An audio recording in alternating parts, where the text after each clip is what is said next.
ओम नमः शिवाय भक्तों, हमारे YouTube चैनल भक्ति सागर में आपका बहुत बहुत स्वागत है। दोस्तों, आज हम भोले बाबा के सच्चे भक्त की कथा सुनाने जा रहे हैं। यह कुछ 300 साल पहले की बात है। कर्नाटक के दक्षिण क्षेत्र में अपनी बूढ़ी माँ के साथ एक योगी रहते थे। उनकी माँ काशी जाना चाहती थी ताकि वह विश्वनाथ जाकर शिव जी की गोद में प्राण त्याग सकें। इसके अलावा उन्होंने अपने जीवन में अपने बेटे से कभी कुछ नहीं मांगा था। उन्होंने कहा, बेटा मुझे काशी ले चलो, मैं बूढ़ी हो रही हूँ, मैं वहीं जाकर अपना जीवन जीना चाहती हूँ।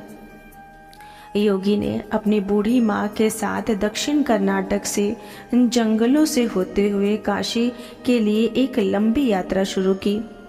वृद्ध होने के कारण उनकी माँ का स्वास्थ्य बिगड़ गया, तो उन्होंने माँ को कंधे पर उठा लिया और जाहिर तौर पर कुछ समय पश्चात वो अपने आप को कमज़ोर महसूस करने लगे।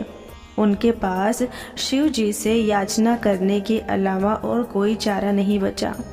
उन्होंने याचना की, हे भोले बाबा, मुझे मेरे इस प्रयास में विफल मत करिएगा। बस यही एक चीज़ जो मेरी माँ ने मुझसे मांगी है, कृपया मुझे इसे पूरा करने दें। मैं इन्हें काशी ले जाना चाहता हूँ। हम वहाँ सिर्फ आप ही के लिए आ रहे हैं, कृपया मुझे ताकत दीजिए। तब जैसे ही उन्होंने चलना शुरू किया तो पीछे से एक घंटी की आवाज़ सुनाई दी, जैसे कोई बैलगाड़ी आ रही हो। उन्हें धुंध से उभरती हुई एक बैलगाड़ी दिखाई दी जिसे एक बैल खींच रहा था, जो थोड़ा अजीब था क्योंकि एक बैल वाली बैलगाड़ी छोटे रास्ते के लिए होती है। जब सफ़र लंबा और जंगली इलाके से होते हुए हो तो हमेशा 2 बैल ही गाड़ी को खींचते हैं, पर जब आप थके हो तो ऐसी बारीकियों की किसे परवाह होती है। गाड़ी नज़दीक आई पर वे चालक को नहीं देख पाए क्योंकि चालक लबादे में थे और बाहर धुंध भी थी। योगी ने कहा, मेरी माँ बीमार है, क्या हम आपकी गाड़ी में यात्रा कर सकते हैं? उन्होंने देखा कि अंदर बैठे व्यक्ति ने सर हिलाकर हाँ कहा। वे दोनों गाड़ी में बैठ गए और बैलगाड़ी आगे चलने लगी।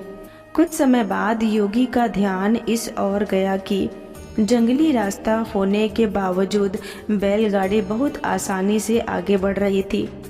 तब उन्होंने नीचे देखा और पाया कि पहिए घूम ही नहीं रहे, वे रुके हुए थे पर गाड़ी आगे बढ़ रही थी।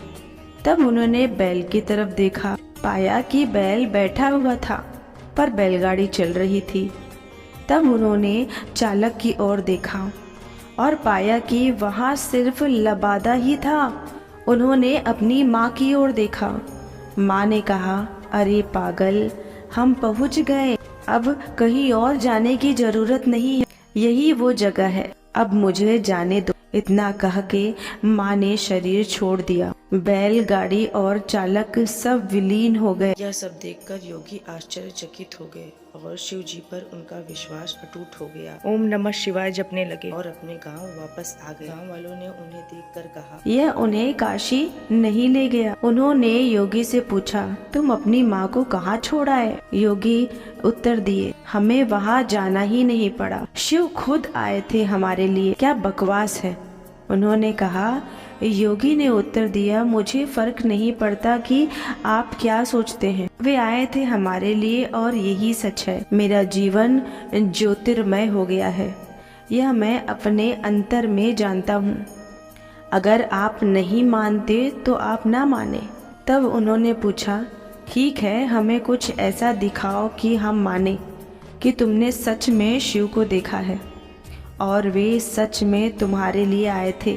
योगी ने कहा, मैं नहीं जानता, मैंने उन्हें नहीं देखा, मुझे सिर्फ एक लबादा दिखा, वहाँ कोई चेहरा नहीं था, वहाँ कुछ नहीं था, वह खाली था। अचानक सबने देखा कि वह खुद वहाँ नहीं थे, सिर्फ उनके कपड़े दिखाई दे रहे थे।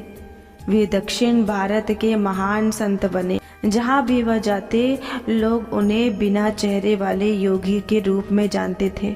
दोस्तों, अगर ये कहानी आपको अच्छी लगी हो तो इसे लाइक और शेयर ज़रूर करिएगा। और अगर अभी तक आपने मेरे चैनल को सब्सक्राइब नहीं किया है तो सब्सक्राइब कर लीजिए और नोटिफिकेशन बेल को ऑन कर लीजिए ताकि भगवान से जुड़ी कथा, कहानी और जानकारी आपको सबसे पहले मिले। मेरी वीडियो देखने के लिए आपका बहुत बहुत धन्यवाद।